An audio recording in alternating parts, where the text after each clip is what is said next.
This place really is something special.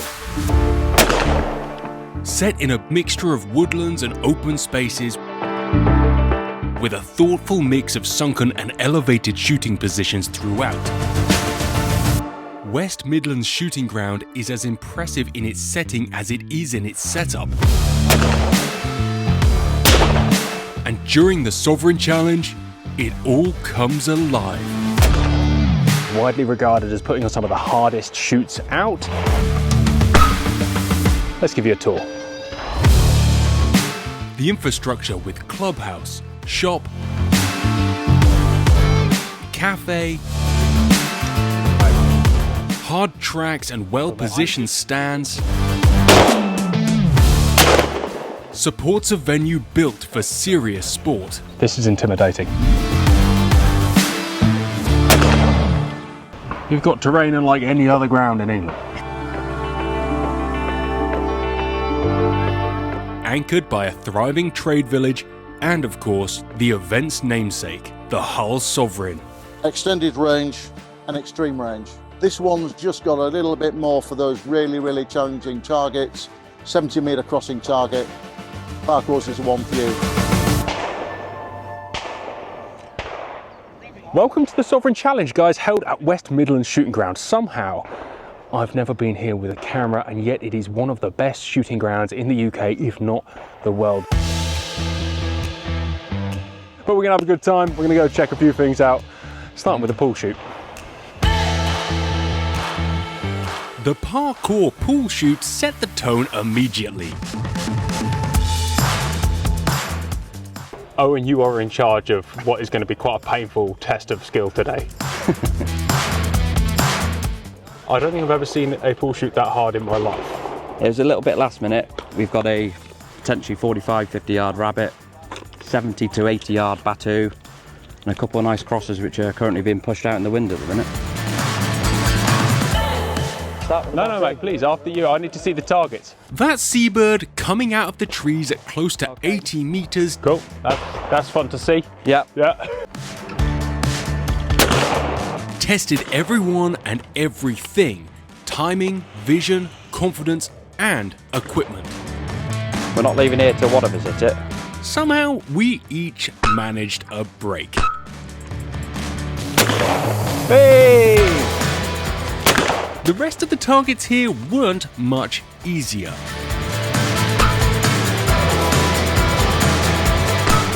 With an average score of just 6 out of 15, it certainly wasn't a gentle start.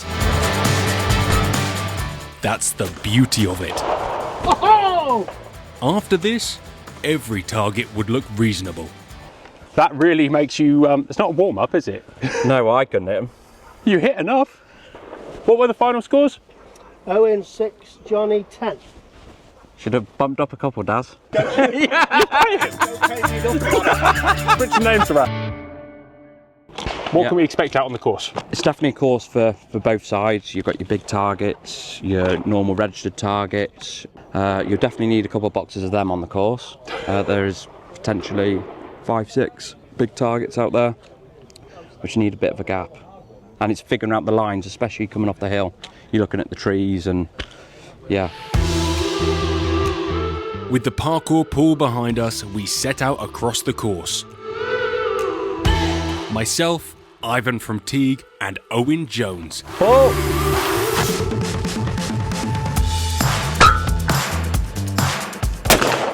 The weather was warm, the ground in perfect condition. I knew we were in for something special. So we're first stand down, 7 out of 8 each. I'm happy with that. A bit scared of this course. It's an intimidating ground, isn't it? It is intimidating. I mean, I walked it yesterday, had a look around, and it's awesome. There's something there for everybody, and you need to be on your game. You're using the 7.5. I'm going with a little bit more, 6.5. I feel like that's cheating, mate. They've got too much killing power. Well, you've got to take every advantage when you can. Probably should have brought a slab of those instead of these. I might let you have 1 or 2. Well, you're very if kind, you're lucky. Alive. Thank you so much. The benefits of shooting with the course setter, right? The opening few stands gave us a chance to find rhythm.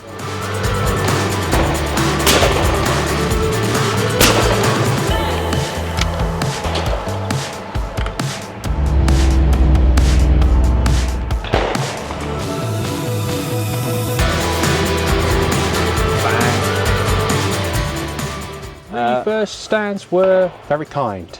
Very nice. It all goes into gear now. We're about to start giving the big gap. Big gaps now. Then we've got one super sport and stand, and then it really starts to go up. Well, come on, let's go talk us through stand 4. By stand 4, the difficulty dial was clearly tuned up. How you getting on? A big right to left standard followed by an even further midi under full spring on report. It's quite handy with the trees as you can't see the traps, so you don't know exactly what they're doing, so it's a lot of working out to do with them. It's intimidating as well from the south, where it's flat and nice. It's more the height you're shooting up instead of across. Yeah, we'll find out now. Both presented the kind of challenge that demands not just technique, but trust in your kit.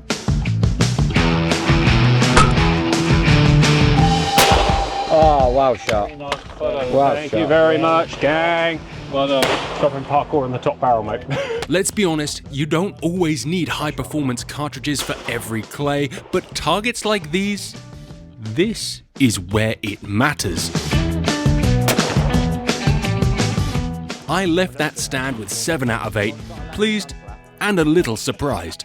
You've got to pace yourself. Cut, video over. Carving our way through a few more of the simpler stands,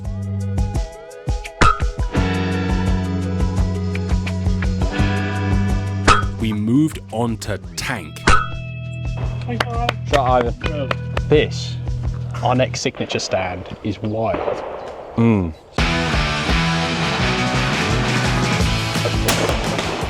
Unlucky. So we've got 3 targets.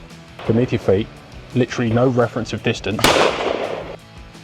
No, because I can range find that they're not really more than 50 meters, but they look a long way. It's the illusion. Oh mate, this looks horrific. All right, It's one of our favourite stands, one of our main competition stands, and this is intimidating.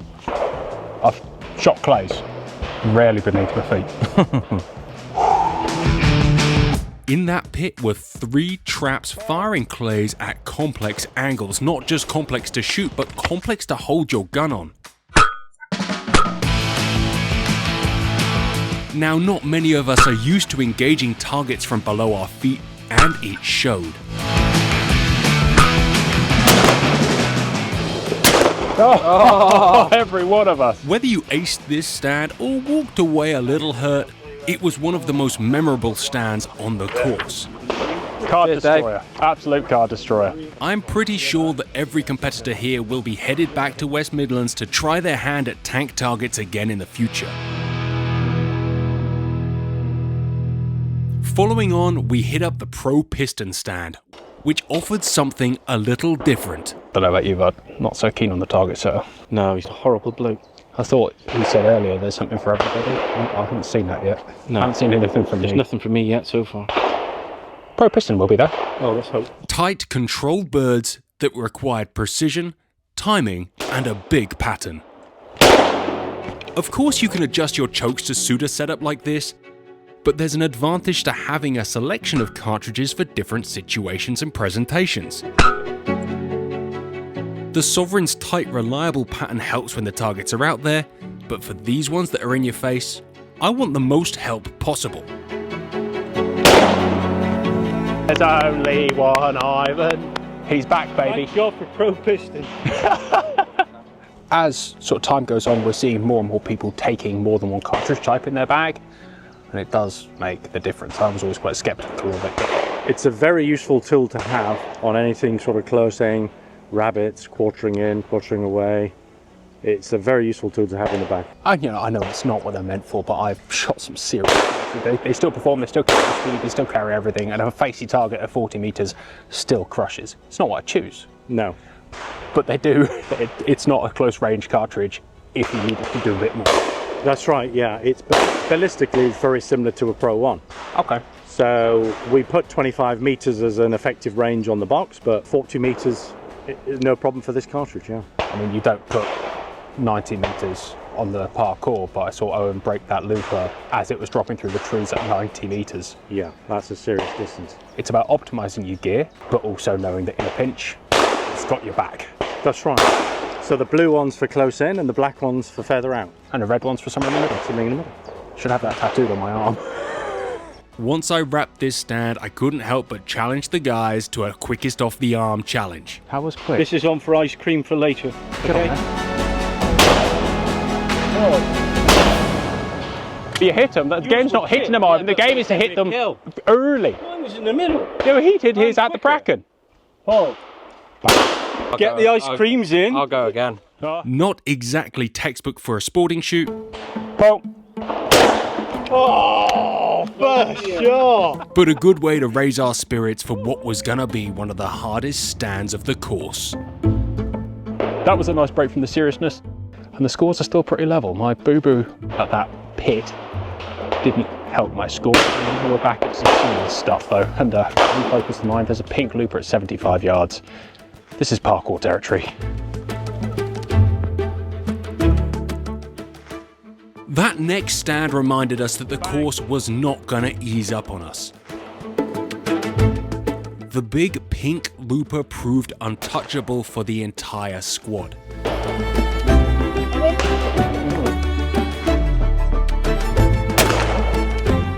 But we all found success with the 50-yard edge-on crosser.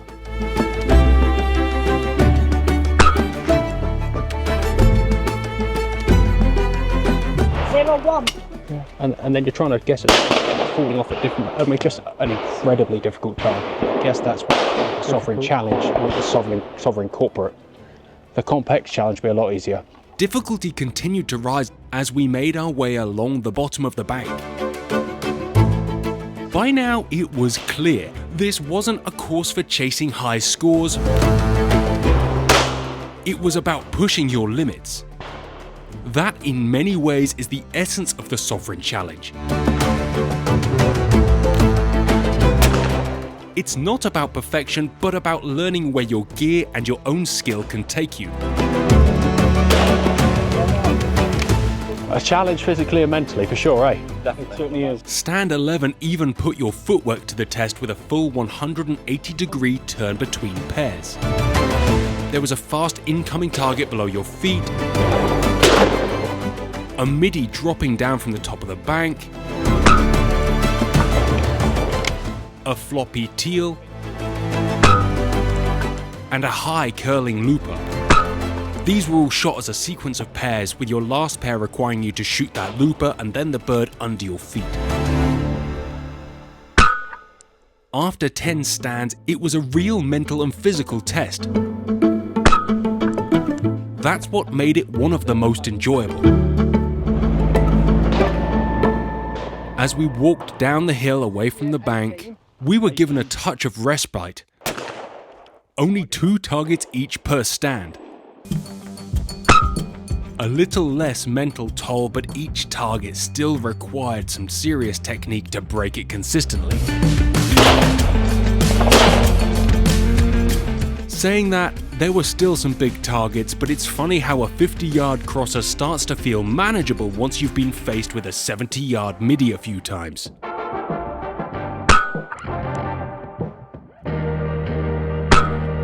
Shouldn't have respected that first target so much, mate.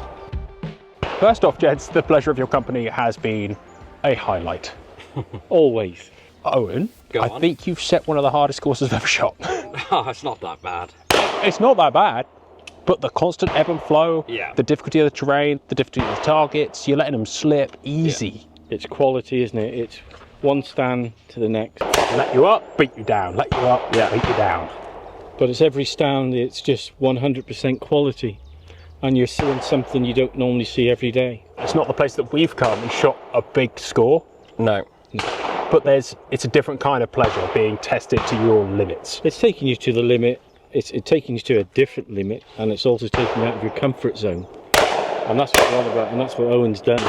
And I guess it's named the parkour because you actually do need some serious bombs to break these incredible targets. And we're about to shoot the teak stand. We are, we're just about to have a go at that now. You made it easy for yourself. Well, You set it. Did you actually? No, I did not. Let's just hope it lives up to the standard of the rest of the course. Definitely. Good. The last stand, the Teague stand, invited us to finish strong. Whack! Simpler in range, but demanding good control, it offered the final reminder of the balance this course striked so well.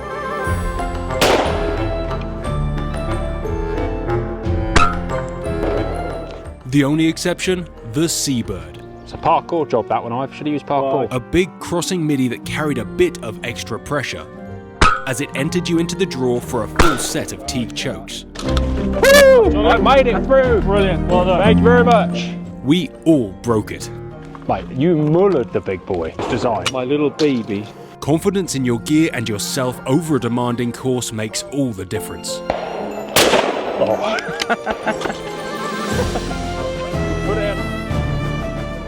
All wrapped up, we counted our scores and headed back to the clubhouse. Like every shooter here, we were feeling the effort, but the buzz of the day carried us through. Tired legs, but no shortage of smiles. After a sun-soaked week, Sunday brought rain.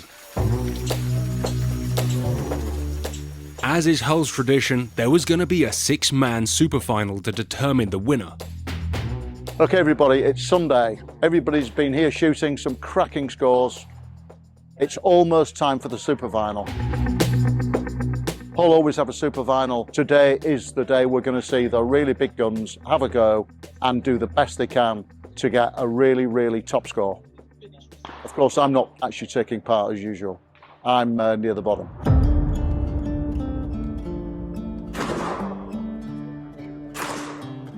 A brief shoot-off decided the final slot and the top 6 moved into the 3-stage super final. Second, 109. Third, we've got John, 108. Fourth, Mark Windsor, 108. Fifth.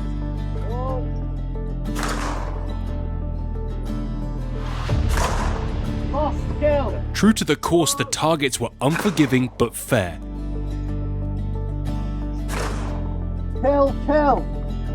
No gimmicks, just well-set clays that rewarded sharp thinking and great shooting. Kill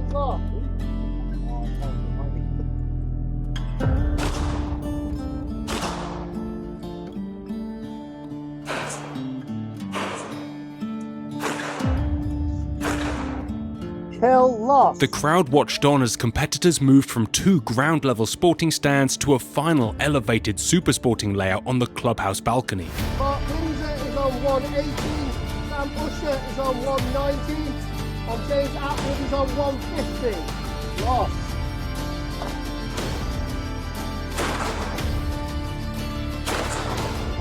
Hell. In the end, ties for both first and third places meant a sudden death shoot-off. That's a gap. One last giant looper. Josh Keeble rose to the occasion over some other great shooters, sealing a well-earned victory.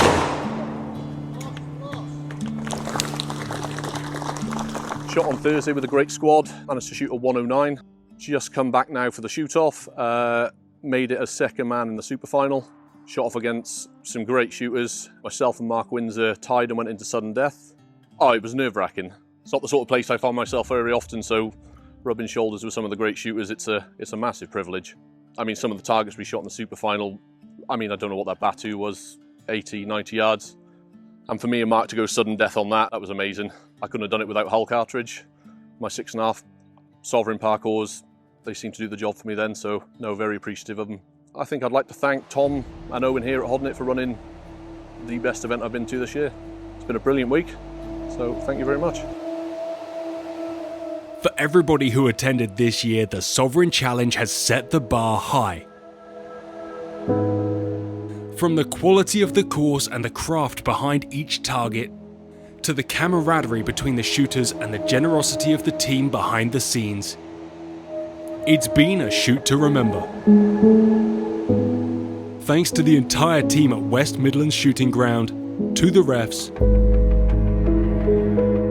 and to Hull Cartridge for supporting the sport at the highest level.